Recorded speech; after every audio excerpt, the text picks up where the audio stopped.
Thank you very much. Can I begin by saying what a pleasure it is to have the opportunity to speak this evening on the particular topics with which this seminar is concerned.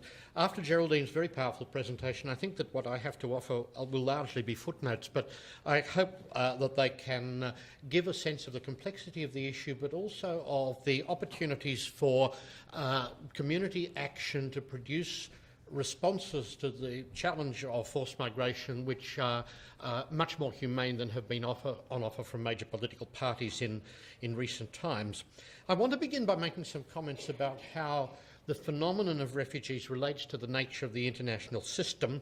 I'll then give some brief historical comments about the management of refugee movements in the past. I'll say a little bit about contemporary policy and then a little bit about how policy might be improved, and hopefully that will put on the table some ideas that can then be usefully canvassed in a discussion period. In a way, the phenomenon of refugee movement is intimately related to the emergence in the 17th century of what some have called the Westphalian model of states. Because to the extent that there can be a moral justification for a system of states of the kind that has now crystallised in the modern world, it is largely to do with the capacity of states to provide unique protection for those whom one might designate as citizens. But what we know from bitter experience is that many states have not played that role. They have either been failed states that are incapable of exercising any kind of protective responsibility towards their citizens, or they have become actively involved in the targeting of their own. And there's a rather distressing body of literature associated with the scholar Rudolf Rummel, with books with titles like Power Kills and Death by Government, that bring out just how many deaths in the 20th century were actually a product of deliberate targeting of citizens by the states that were supposed to be protecting them. And so in that sense, when people flee a state and seek assistance elsewhere, it is a reflection of the failure of the Westphalian system of states to operate in the way in which ideally it would function. And there's a fairly strong argument as a consequence of that those governments that are seeking to benefit from that particular model owe a systemic responsibility to those whom the model has failed. And in that sense, even if states have not become parties to legal instruments that might give them direct obligations towards refugees, arguably they carry such obligations simply because they are part of an order of which refugees are predictably a part too. Now, having said that, we are all aware that in the international system there are monumental asymmetries of power between different states. And whilst there's a lot of optimistic talk from time to time about the importance of burden sharing in the international system, those asymmetries of power mean that very often what we witness are attempts by the more powerful states to pick and choose whom they will assist and shove into the territories of more vulnerable states those whom the more powerful states are not that interested in assisting in any way. The vulnerable, the disabled, those who don't necessarily have skills that will assist their resettlement. And thus a great deal of refugee diplomacy is associated with an unpleasant dynamic in which major powers seek to do just enough for refugees to avoid looking entirely squalid, but in the hope that the burden will largely be carried by the poor countries adjacent to areas of instability to which historically the vast bulk of refugees in the world have fled. And one of the most striking features of Australian policy in recent times has been this disposition to act like a caddish squire trying to exploit the desperate prostitutes who live in the neighbourhood, like Nauru and Manus Island. And this is one of the most unseemly aspects of Australian policy that has now marked the approaches of successive governments for, well, considerably more than a decade. Now, one other point I'd like to make, and in a broader historical context, and it's the following. From time to time, there's a suggestion that there is an intimate connection between the idea of border control and the idea of the sovereign state. This is historically ill-founded. If one looks at the actual history of people movements, one discovers that until the First World War, one could very easily travel the world without passports or visas if one had the wherewithal to do so. There was simply not in place the elaborate bureaucratic panoply of controls that are now asserted to be central to the sovereignty of the state. Passports, although an initial version of the passport emerged in revolutionary France, are largely a creature of the post-World War I period, as also are visas. And one of the reasons visas emerged was in the 1930s, when states didn't really want to confront the challenge of Jewish refugees from Nazi Germany who actually had passports that were issued in the era of the Weimar Republic, and so imposing additional visa requirements over and above the possession of a passport was a very easy way in which states could try to wash their hands of that kind of responsibility. And it seems horrifying looking back, given what we now know about the Holocaust, but in 1938, when President Roosevelt summoned a conference of states to meet in Evian in France to talk about the difficulties being faced by Jews in Germany, the Australian delegation's leader, T.W. White, stood up in front of the plenary session and said that since we do not have a race problem, delegates will understand that we are not anxious to acquire one. That was the Australian response to the sufferings of Jews in Germany in 1938. That still sends a chill down my spine 75, 76 years on. And I think it stands as a very potent reminder that people who are in desperate circumstances would be exceedingly unwise to rely on the goodwill of states and bureaucracies to rescue them, because that illustrates with great potency that domestic calculations very often are the dominant consideration, even for democratically elected politicians, in determining what kind of assistance they're prepared to provide to the vulnerable, especially vulnerable people who come from other parts of the world. Now, the phenomenon of the refugee in the 20th century, in a sense, coincided with the application of border controls. The first mass movement of refugees was actually of people fleeing the Bolshevik Revolution of 1917, and some of the most creative approaches to refugee assistance came from that period as well. The polar explorer from Norway, Nansen, was appointed as the League of Nations High Commissioner for Russian refugees, and amongst other things created the Nansen passport, which was the travel document made available to refugees to give them the mobility that refugee status otherwise would have denied them. And it's ironical that in this very day, the Australian government, through its temporary protection regime, has sought to undermine the achievement of Nansen at that time by providing in complete violation of international law that if a person is a refugee with only a temporary visa in Australia and they leave the country, they won't be readmitted unless they've received the personal permission on compassionate grounds of the minister to do so. And if you're a refugee in Melbourne and you learn that your mother in Auckland is going to die in a couple of days, good luck to you if you want to get the personal approval of the minister in time to see her. So this is a good example of how even some of the most fundamental protections for refugees have been undermined as a result of the disposition of the current Australian government and some of its predecessors to do what they call taking the sugar off the table. Now, given that one of the sugary aspects of Australia that lures refugees is that we're a liberal democracy, I fear for the future if that becomes the dominant mode of thinking. But I am fearful because I don't think there's too much liberal democracy in the mindsets of some of the politicians that we witness in this day and age, and I'll come back to that. We now have legal responsibilities to refugees as well. The Menzies government in 1954 acceded to the 1951 Convention relating to the status of refugees. The Whitlam government in 1973 acceded to the 1967 protocol that gave it global writ, and none of our political leaders have actually had the guts to walk away from the Refugee Convention. What they've simply done is adopt policies which are radically inconsistent with both its thrust and its specific content, denying all the time that they're doing any such thing.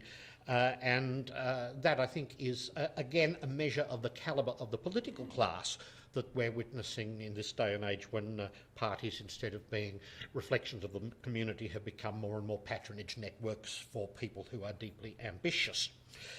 Let me say a little bit in particular about Australian refugee policy here. we hear a lot about saving lives at sea, and frankly, any time I hear an Australian politician use that as a justification for deterrent policy, I grope for my vomit bag. And one of the reasons for that is that we know that that's not the motivation that's at play. And if you read WikiLeaks, you will find a very interesting cable that the US Embassy sent back to Washington on the 9th of November 2009 when Mr. Abbott was the opposition leader, and the title of the cable was "Opposition Smells Blood." And it was concerned with refugee policy, and it recounted that a key Liberal Party strategist had said to the US Embassy that the arrival of boats was fantastic, and, quote, "the more boats that come, the better." Now, it was no safer to come to Australia by boat in 2009 than in 2013 or 14 and 15. So when one hears that kind of statement recorded, it drives home very potently that what actually upsets the government is not the 4% of refugees at risk of dying at sea, but the 96% who don't, who get through. That's what upsets the political leadership. And the reason for that is that there's a particular cohort to which it's trying to appeal who care very much about different people, about the other arriving. Now, the argument that contemporary policy saves lives at sea is also spurious because it ignores second-order effects. In policy analysis, it's always a good idea to ask what else is going on when a particular policy measure is put in place. So if you have either a deterrent or an exclusionary policy that has not addressed the root causes of refugee movement, the risk that arises under those circumstances is that people will die somewhere else, that they will continue to die, but simply not in our neighbourhood, which I don't actually regard as a huge humanitarian triumph. But I'll give you a couple of examples. If I can get this projector to work here that might bring that out. This is a photograph. It was taken in Kabul in Afghanistan 3 years ago. It's won the Pulitzer Prize for the best press photograph of the year, and it shows the immediate aftermath of a suicide bomber attacking a congregation at an Ashura gathering for the Shiite Hazara community in Afghanistan. And the photographer himself was a member of this particular community. He happened to be going to the commemoration of the martyrdom of Karbala, and was on the spot when the attack occurred. The girl in the middle who survived this, you may recall, was featured in an SBS television program, Go Back Where You Came From, when some Australian politicians were taken to Kabul with a view of seeing what they were happy to consign people to experience. So that, in a sense, gives you part of the push factor that comes into play and explains why people from that particular group might seek to leave Afghanistan and go to Pakistan. But even if you go, say, from Afghanistan to Pakistan, it's not that safe either. And here's another photograph.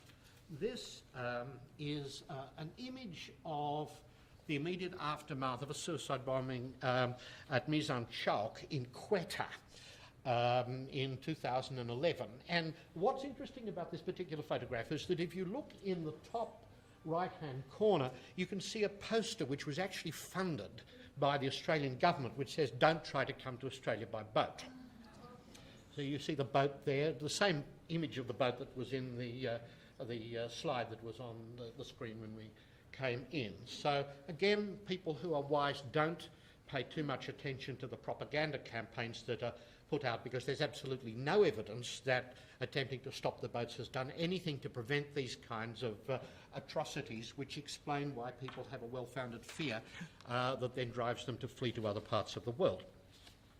And we also know from some quite recent press reporting that people who might have fled into this part of the world seeking to access protection in Australia are now finding their way into other routes of egress from danger spots like Afghanistan and parts of the Middle East, which are just as threatening to life and limb as getting on a boat.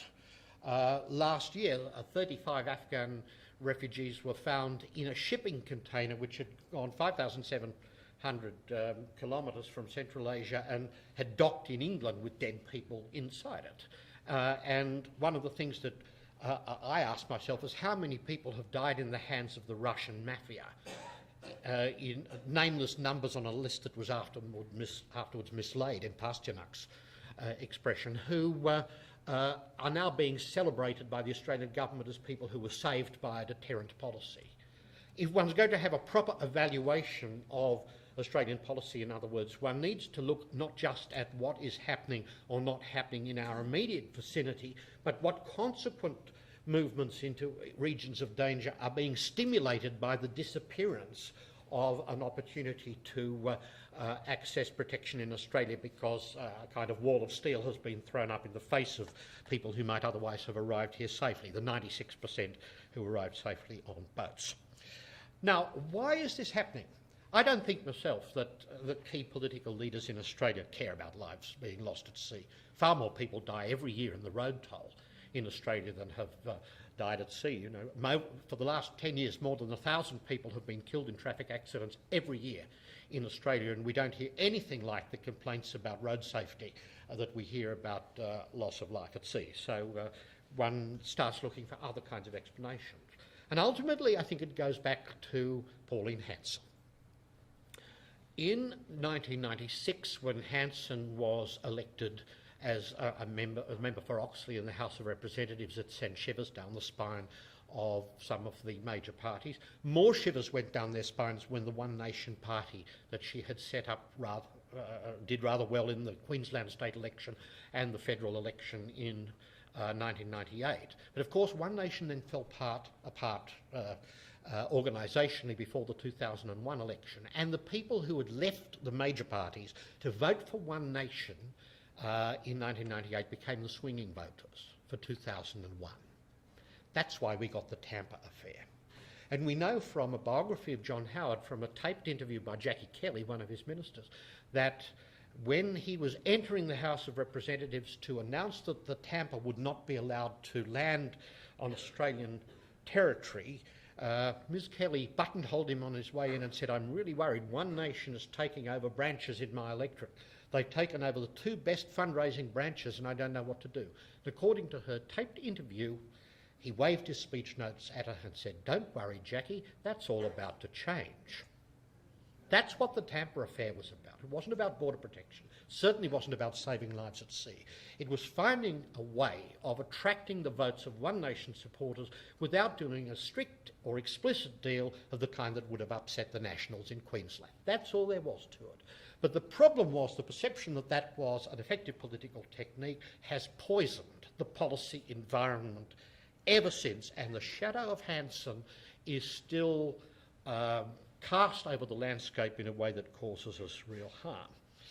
Now, the moral consequences of this have been enormous. As Geraldine brought out, the logic of deterrence is to distress and harm people and to shred their dignity and to treat them like dirt. If you actually have policies that are designed to respect people's dignity and treat them well, that's not a deterrent, particularly if you're fleeing people like the Taliban or the radical groups that let off bombs in marketplaces in countries like Pakistan.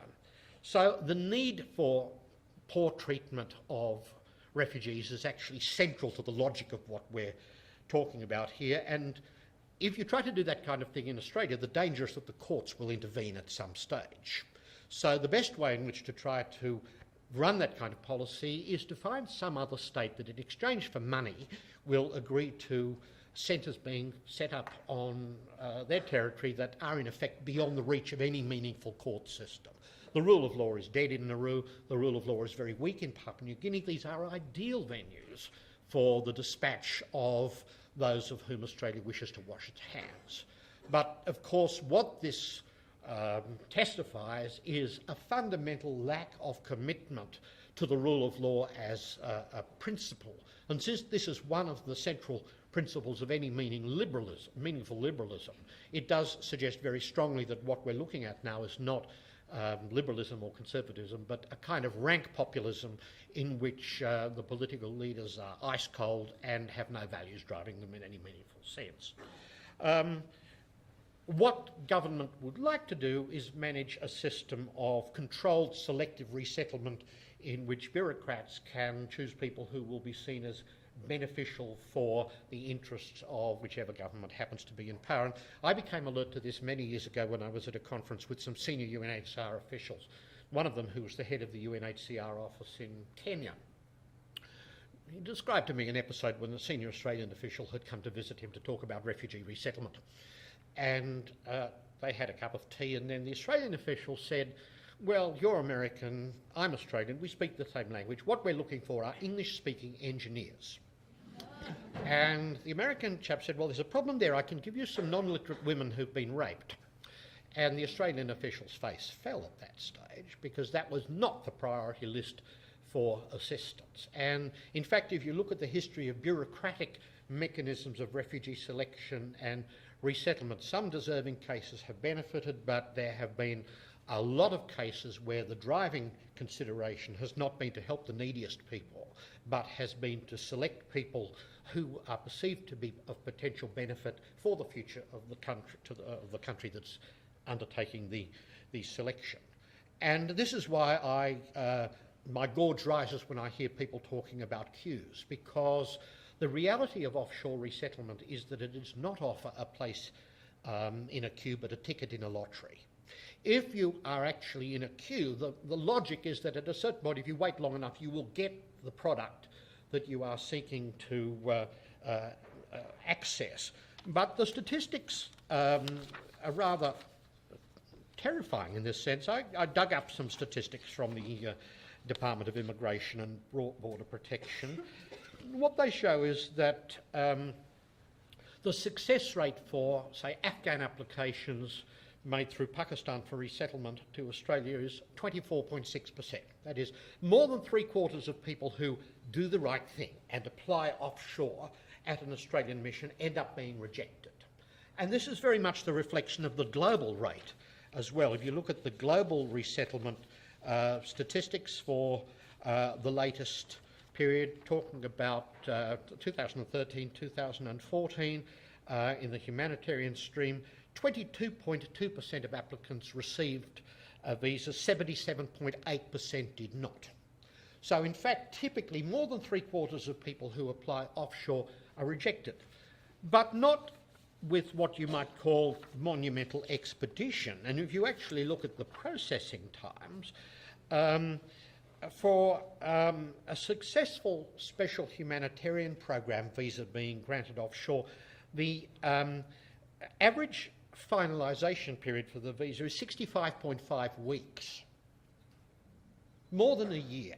So this can actually be contrasted with people smugglers who will typically begin to move people within 5 days of making a down payment.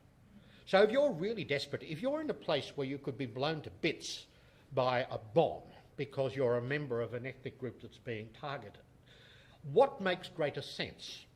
To pay a people smuggler with your life savings and get out in 5 days, or wait 65 weeks in the hope that you might get a visa knowing that the rejection rate is over 3/4 of the caseload in any case. It's not that difficult to work out what rational people would choose to do.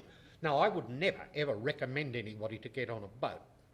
But having said that, I can also understand why people who are confronted with that kind of incentive structure decide that it's the thing to do. And I think it's highly unlikely that things like $4.1 million feature films that are designed to entertain people with a bit of fantasy are going to have much effect in deterring people from getting into boats. Incidentally, for your entertainment, I brought along with me an example of another campaign that our wonderful government put in place. They put out a cartoon booklet last year of the experiences of people who've sought to travel with people smugglers. I won't show the whole lot, but this is the final page.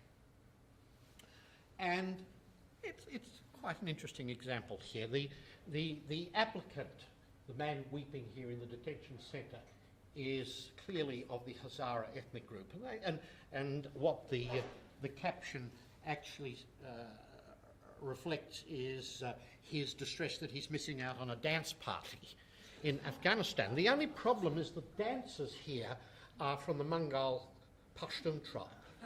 And one of the things you can reasonably well predict is that there are not too many Hazaras who are going to be sentimental about their inability to join the Mangal Pashtuns doing their tribal dances in the east of the country.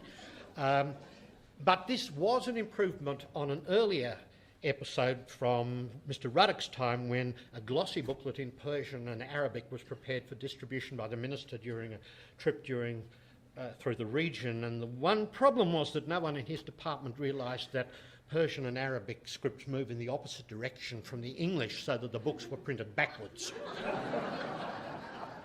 So I wait with curiosity to see what the $4 million feature film is going to be like, but somehow I don't think it's going to be enormously effective in producing the effects to which the manufacturers are aspiring. So let me make some concluding comments about how we could move forward. And the answer, in a way, is rather easy. Most people who contemplate getting on boats would rather have an alternative. I was in Indonesia last week. I was interviewing refugees in some of the cities outside Jakarta in which they're located, and talking to UNHCR while I was there. And none of them was enthusiastic about getting on a boat. Many come from landlocked countries or districts from which they haven't travelled. They find the notion of being at sea a very distressing and frightening one, and it tends to be a sense of real desperation that drives people to move through that particular channel or route. Many would welcome the opportunity to be resettled to a safe environment, to a country that actually is a party to the 51 Convention. Problem in a country like Malaysia or Indonesia, these countries are not parties to the Refugee Convention, so a change of policy by the government there could see the involuntary removal of refugees to areas of real danger. And there's quite a strong understanding on the part of refugees that it's getting to a country like Australia that's a party to the Convention that begins to provide that protection that in many cases they've been denied in their country of origin, country of first asylum, transit countries too. So putting more resettlement places into a country like Indonesia would actually make a lot of sense.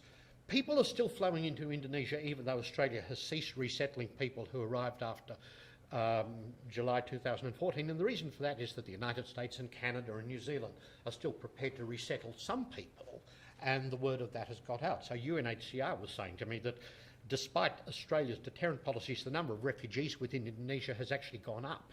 So taking the sugar off the table has not actually done anything to relieve Indonesia of the burden that it is carrying at the moment.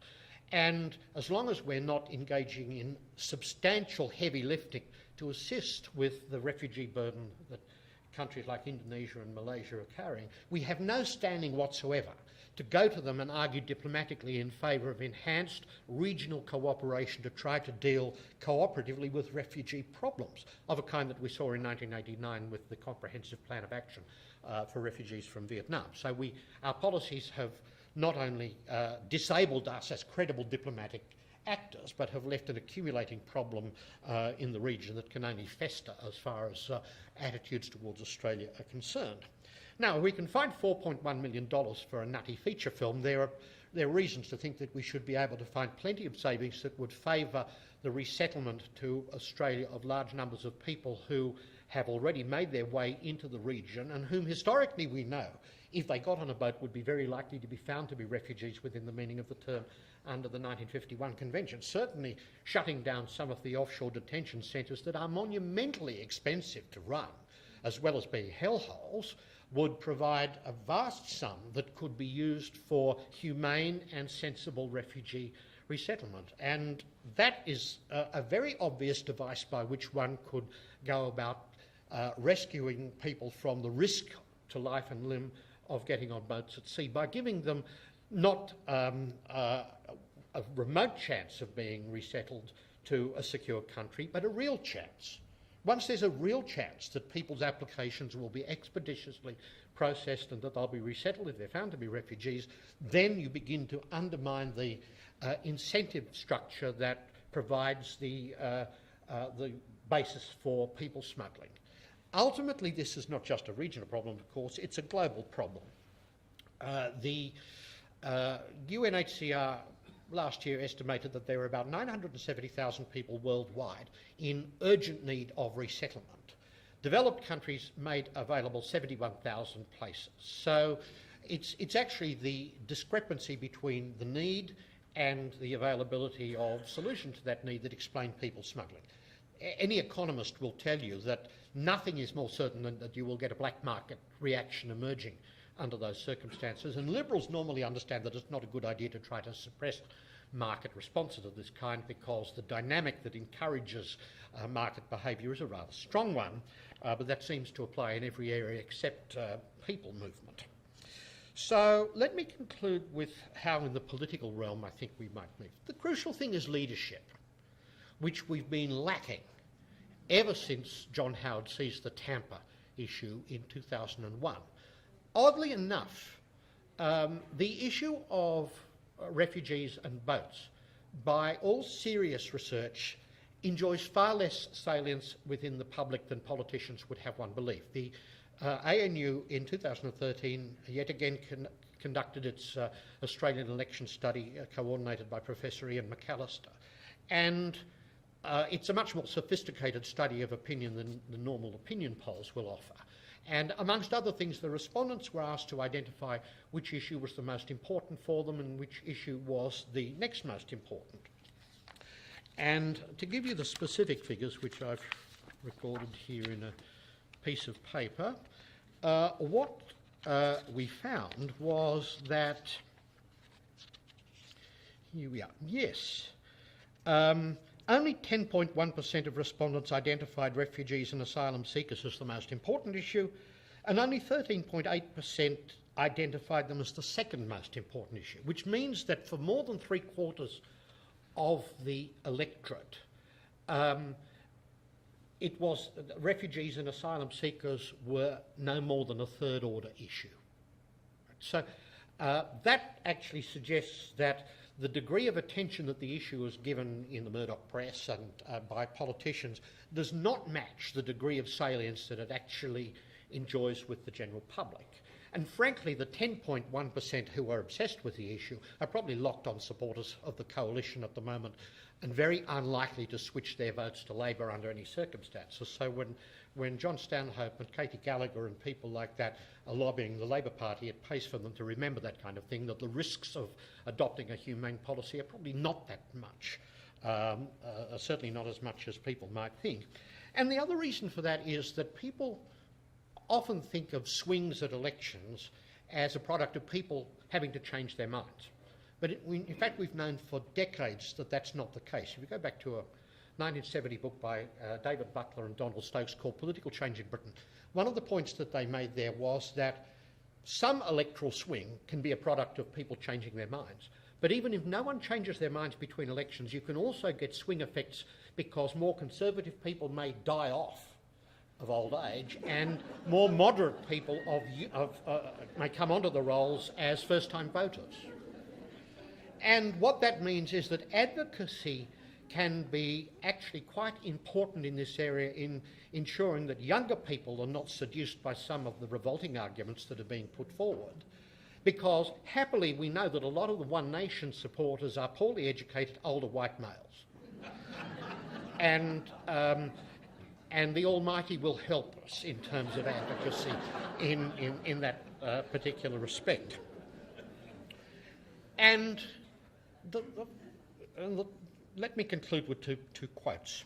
It's easy to think that what we're seeing from Mr Abbott and Mr Morrison and people like that is characteristic of the Liberal Party, but I wanted to share a quotation with you from a politician of an earlier generation who in 1949 talked about refugee policy in the House of Representatives, and this particular figure said that policy with respect to refugees must be applied by a sensible administration, neither rigid nor peremptory, but wise, exercising judgment on individual cases, always remembering the basic principle, but always understanding that harsh administration never yet improved any law but only impaired it, and that notoriously harsh administration raises up to any law hostilities that may someday destroy it.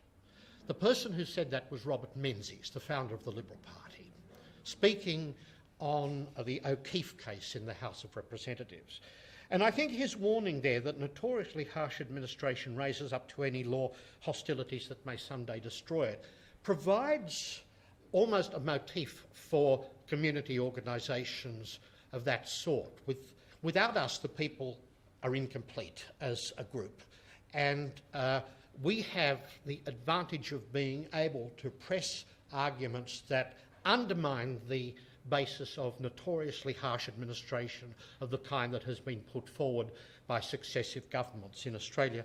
But ultimately, I think it's a good idea for those governments to think about their own historical reputations and how history will judge them when they put forward some of the policies for which they've been responsible. Because as Nietzsche wrote in his essay Beyond Good and Evil, when you gaze long into an abyss, the abyss also gazes into you. Thank you very much.